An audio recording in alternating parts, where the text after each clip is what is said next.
Mardi en fin d'après-midi a eu lieu l'ultime réunion du comité d'organisation.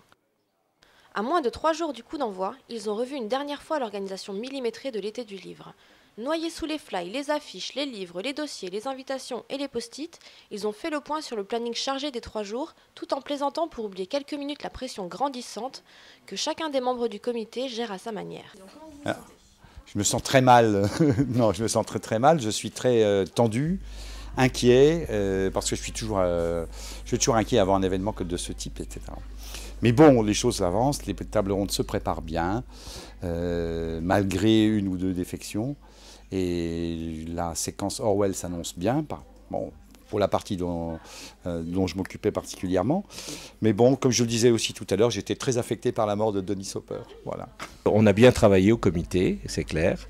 On a bien préparé, le travail a été bien fait par l'équipe, donc il y aura toujours les imprévus des dernières minutes, mais ça on sait les gérer. Ça fait quand même 23 ans que ça existe, donc ça devrait bien se passer. Et je pense que les invités, le parrain, les invités seront fiers du travail qu'on a fait. Eh bien, moi, assez confiant parce que je vois comment l'équipe habituelle a travaillé, surtout autour de... Enfin, renouveler l'équipe a travaillé très efficacement. Et puis, pour ma part, un peu tendu, certes, sur la nouveauté des tables rondes numériques avec l'importance des invités que nous avons. Mais le sujet est tellement intéressant que ça se passera forcément bien.